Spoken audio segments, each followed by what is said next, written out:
It's a common belief that becoming rich requires more than just a little bit of luck. But is this true? Or is it just those that are not that rich that find it easier to believe that those who've made it are more lucky than they are talented? Well, in the reading I did to prepare for today's podcast, much of it actually suggested that it is true that luck, whether random or self-made, is a common denominator of all the wealthy people. Now, in a moment, I'm going to have a chat with my good friend Tom Corley from the United States, who has studied the rich and has come to a number of conclusions, and we'll go through that and how important luck is in a moment. But I guess part of the conclusion really is, it seems like if you want to be rich, you are going to need luck. While according to Tom, you've got no control of the circumstances you're born into, you do have control of the circumstances that you manufacture after birth as an adult. And as Tom Corley says, the rich are in the business of manufacturing luck. He wrote a blog about that, and that's what I'm going to ask him about. We're going to chat about in just a moment. But in his Rich Habits study, and interestingly in most other surveys on the internet, it's found that 70 to 80% of all millionaires are self-made. Now that's good.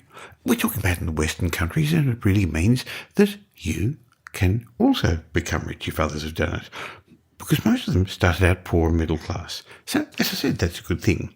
Success, when you think about it, really boils down to a game of hide and seek, says Tom. He says luck's the hiding and you've got to do the seeking.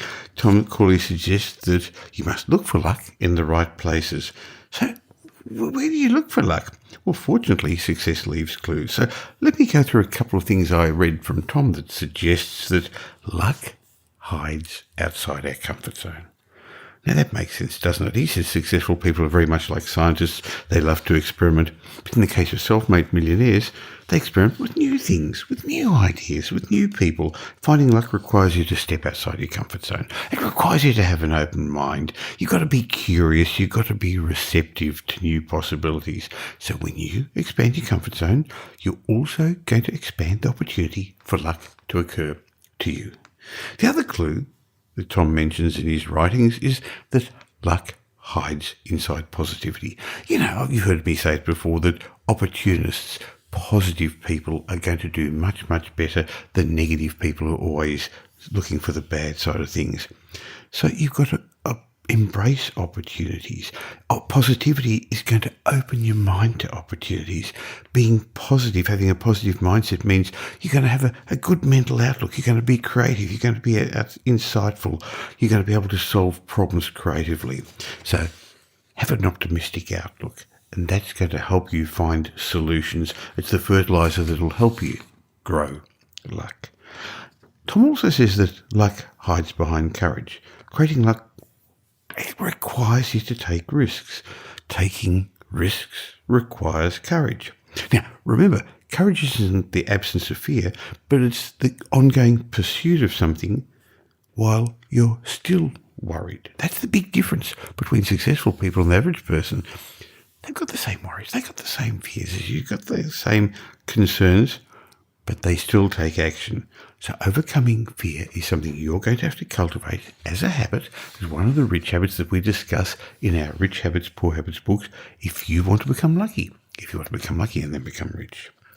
And luck also hides in new relationships. You've got to find the right people, but you've also got to recognize it. You've got to be out there meeting the right people. They're not just going to fall into your lap. You've got to go out and find them. So you've got to join networking groups. You've got to volunteer for charities. You've got to go to seminars, fundraisers, join sporting clubs. They're out there. Find like-minded people, the sort of people that you want to become like. Find the right person at the right time by doing new things, by doing novel things. And the last clue that Tom Corley talks about in his writings is luck hides inside intuition. Intuition is that means by which your subconscious brain communicates with the conscious brain. Your subconscious knows it all, sees it all.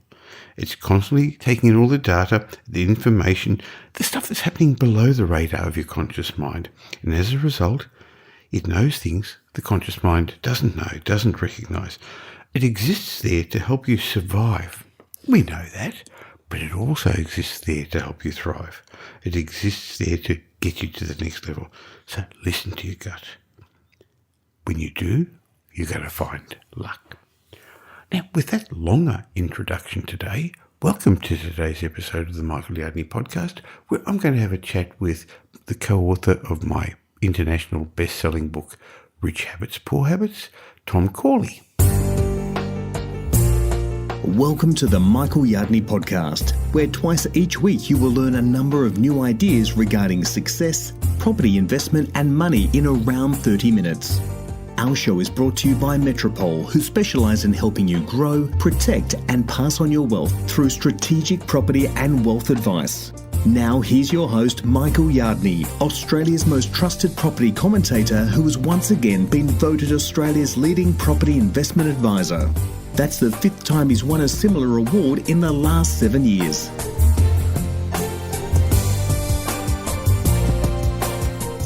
Do you believe in luck? Interestingly, many of those who've been successful in life believe wealthy investors got lucky. You know, their business did well, the market was kind for them, finance was easy, or they just happened to luck it. Well, interestingly, my good friend Tom Corley recently wrote a blog that the business of the rich is manufacturing luck. So let's see if we can understand what he's on about. Good morning, Tom. Hey, Michael. How you doing, my friend? Good, thank you. Now, your role as a CPA and a financial planner gives you the opportunity to speak to a lot of people, some more wealthy than others. You find out about their finances. You dig into their businesses to see how they go. So what have you gleaned from digging into how they became wealthy? Well, so I think besides the fact that their habits dictate whether you're going to be rich or poor or stuck in the middle class, the other thing that I found that I think is maybe as significant as habits is the fact that there's actually 4 paths to wealth. There's the saver investor path, there's the big company climber path, there's the virtuoso or expert path, and then there's the dreamer entrepreneur path. Like you and I would fit into the dreamer entrepreneur path and probably the virtuoso path as well. And that's the other cool thing, is that you could actually be on more than one path. You could be working for a big company, for example, and be one of their scientists, or and be an expert or virtuoso there. So, and that's really, why do I say it's so profound? Because so many people think, well, I can't get wealthy because I'm risk averse, or I'm unwilling to be an entrepreneur. I don't have the right personality for it. I say, well, the heck with that. The truth is, it doesn't matter. There's 4 paths to wealth. Pick the path that's right for your personality. That's a good point. So in the countries we live in, and most of our listeners are in, there's no doubt that anyone can become wealthy if they give it a go. As you know, that wasn't that long ago. We did a tour, Pam and I did a cruise of the western coast of Africa, and there are these very, very poor countries. Their governments are corrupt. The people are uneducated. There's no way of them moving up the rungs. But how much luck is involved in this? I've heard you say that they create their own good luck. Yeah, so except for the saver investor path, which really doesn't require much luck at all, the other 3 paths do require luck. But what I mean by that is there's 4 types of luck, which we'll get into. But the rich actually create their own unique type of luck that's different than all the other types of luck that are out there. You heard the saying, Michael, the rich are just in the right place at the right time. Well, what I found out is that they actually put themselves in the right place at the right time. That makes sense. But the other thing is they actually recognise that they're there, because there's so many people who don't take advantage of the opportunities the world gives them. Now, let me just go back a step, because you said there are 4 types of luck. Could you please explain that to me? Yeah, so there's random good luck and random bad luck. Those 2 types of luck are fairly democratic. Anybody can be the beneficiary of random good luck or random bad luck. Rich people, poor people, disabled people, it doesn't really matter. It's just a democratic type of luck. So random good luck would be winning the lottery, whether it's the physical lottery that you buy a ticket in or being born to the right parents or in the right part of the world. And random bad luck is those hurricanes, those tornadoes, the acts of God, as they sometimes say, or your employer going bankrupt. That's out of your control too. Yes, yeah. For example, I have a friend of mine who lives out in Chicago in the U.S., and he called me up and he said, "You'll never believe this. I just inherited $1.2 million from an aunt I didn't even know I had." And he was one of the remaining descendants. And this aunt, he was joking, but he had no idea she had that kind of money or that she was going to leave it to him. He never even factored into his life plan. So he inherited 1.2 million. That's random good luck. I like that. Right. Okay. So there are two types of luck. What are the other two types of luck, Tom? So there's opportunity luck, which is the good luck that wealthy people create, self-made millionaires create. And there's detrimental bad luck, which is the bad luck that people that are struggling with poverty, that have poor habits, bad habits, that's the type of luck that they create. Well, I think most people would like to know, how do you create good luck? I don't want to know how you create bad luck, thank you. So everybody wants to be in control of their lives, right? So if I told you, hey, guess what? You can have some measure of control over your luck. And here's how you do it. You have to forge certain good, specific habits that will help keep you moving forward in life towards the realization of your dreams and your goals. These are things like growth habits, reading to learn every day, exercising every day, watching what you eat. If you do these good things and maybe keeping in touch with people who are influencers, those are important. That's an important rich habit. So if you do those things, they don't take a lot of time on a day-to-day basis, but over time, they're like snowflakes on a mountainside.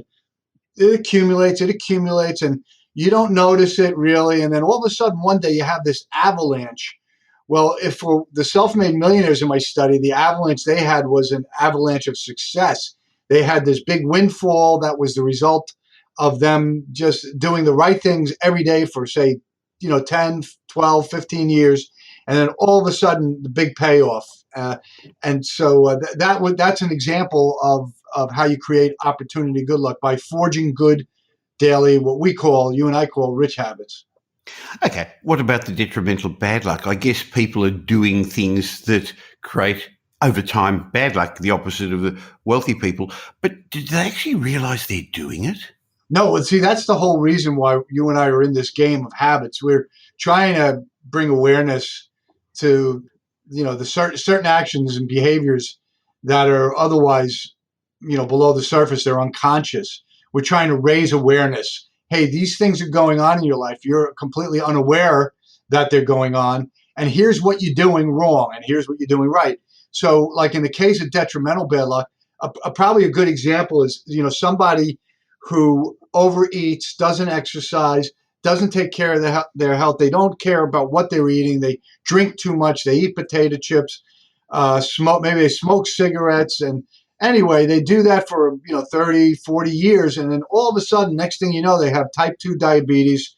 They have high blood pressure, and all of the toxins that they've taken in from their bad eating habits have mutated their DNA to such an extent that now they have cancer and different types of cancer. So they created their own detrimental bad luck. Another example would be, not doing the job that you're supposed to be doing, that you have a job description. This is what you're supposed to do. At the bare minimum, you've got to do these things. Well, you don't consistently do them, or you're inconsistent in the quality of what you're doing. And after, maybe it's months, maybe it's years, but your boss or your employer says, I've had enough of this, Michael. You're just not doing the job that we hired you to do, and you're fired. Well, that's detrimental bad luck. You actually created that bad luck. So I can understand why you said the wealthy are in the business of manufacturing luck, and they do it consciously. It actually doesn't just happen. I think they also need the right mindset, Tom. I've found luck finds positive people, people who seek out opportunity. Luck favors the persistent also. I know all the successful business people, entrepreneurs, property investors I come around, they fail more often than the unsuccessful ones. It's just they get up one more time. It's the persistence, Tom. Yeah, so just think about it. I mean, it just makes sense, right? If you're pursuing some dream or some goal and you're relentless about it and you never quit, well, eventually, even a blind squirrel finds a nut every now and again. You're going to have luck because you're never quitting on yourself, and it's just the way life is. Because you're persistent, because you're relentless, and you're going at it every day. Well, eventually something goes your way. It's just the way life works. But the people that quit, they never are the beneficiaries of that opportunity luck because they didn't stick to it. You might, for example, in Australia, 2 years from now, you might have, let's say, a huge boom. For whatever reason, there's just, the real estate market is going crazy and your business starts to go crazy and you're making more money than you ever made before. Well, that's because you've been doing it for 30 or 40 years and you put yourself in a position to create the opportunity for good luck to occur. I guess luck never finds you if you quit. So luck's the reward for persistence. The fact is, those who try the hardest, in my mind, seem to get the luckiest, or more accurately, they never stop trying to succeed and progress until they get lucky. So I know you're very much into dream setting and goal setting. Never quit on your dreams. Luck doesn't find quitters, does it, Tom? No, and it's too bad. There's always these people that come out with these sayings, these quotes of famous people like Andrew Carnegie and Rockefeller, John D. Rockefeller. They always have these quotes from these guys that say, you should never quit because the day you quit might be the day before you become successful or something like that. And it's so true. In my experience, like I've told you, the story, and it's a great story. I was trying to get my book, Rich Habits, to be successful, and I was very frustrated back in 2013. But I kept at it, and I write articles every day, and I kept tweeting articles to Yahoo, to AOL, to Huffington Post, you name it. I think of any media person. I've gotten blocked. There's some really impressive people that have blocked me on Twitter because I pitched them so much. Well, one of the people that didn't block me and picked up one of my tweets was Farnoosh Torabi at Yahoo Finance. And we ended up doing a interview on my Rich Habits. The interview went viral. We had over 2 million hits. I was on the Dave Ramsey show 3 days later, and I sold about 12 to 13,000 books in a week. So that's an example of just never quitting, never giving up, trying one more time. And I literally, in the span of 3 days, I went from being a nobody author, nobody knew me, to being an international known author because my Yahoo interview went all around the world and it was picked up. In fact, that led to CBS because you never know when something goes right, Michael. It's not just a one-off. It could be 5 other things that follow it because when success. The interesting thing I found out about my research is success creates success.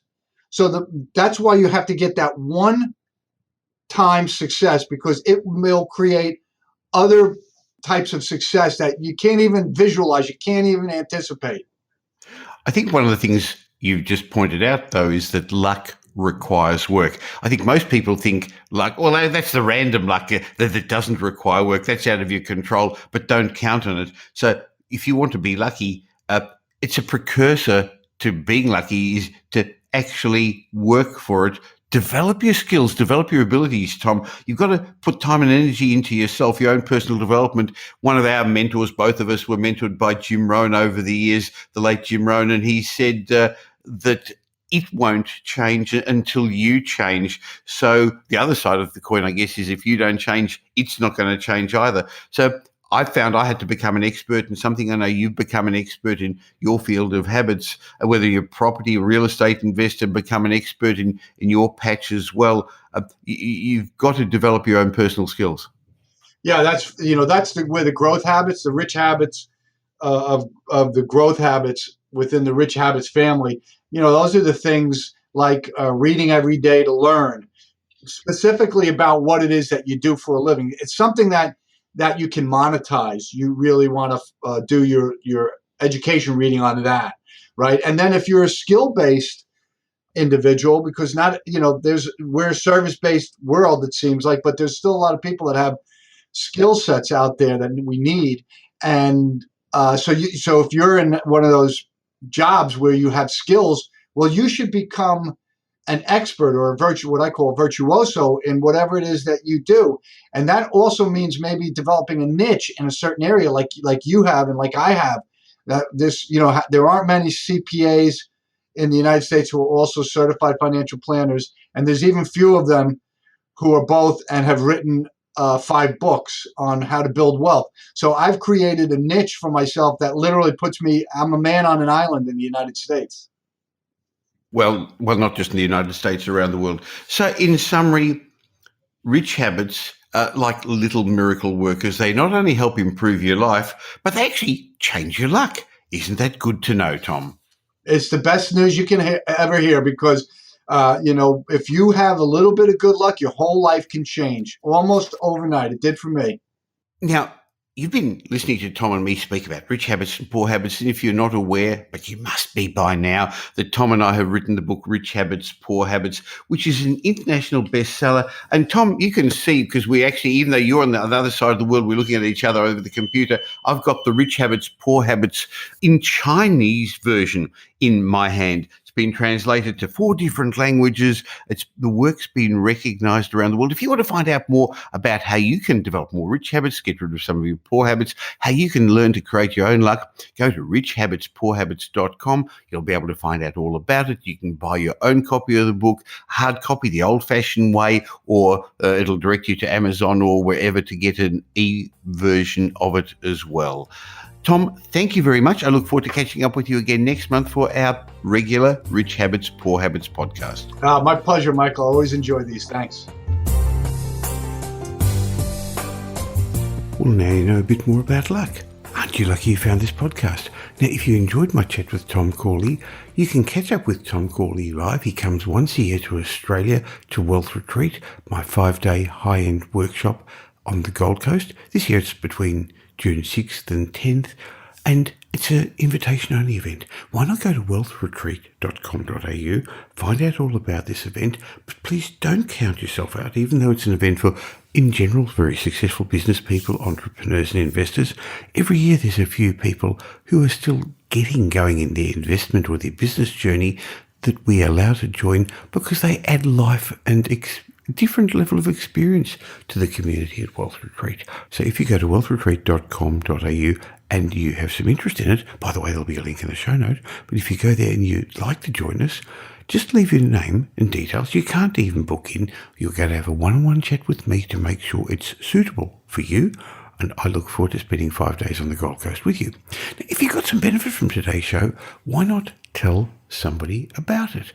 Just like we're helping you become more lucky, why don't you let somebody who needs the help or wants to get to the next level get lucky also by you telling them about the Michael Yardney podcast? Or you can tell the world by leaving a review on iTunes, Stitcher, or wherever you listen to your podcast.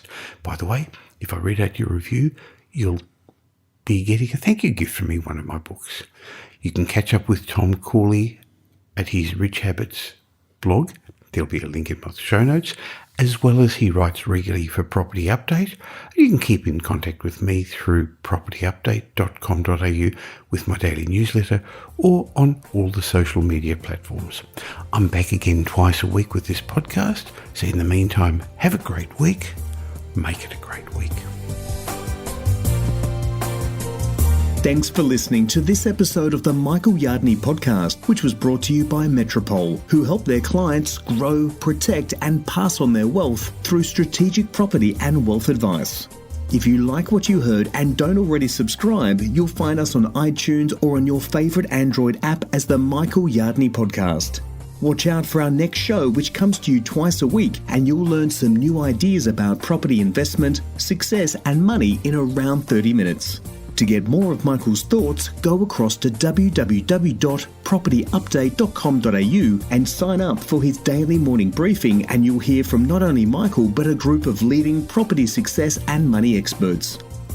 And just a reminder that the information you heard in this show today is general educational advice and not specific investment advice, as we don't know your personal circumstances. If you're looking for specific advice, why not ask the team at Metropole to help you?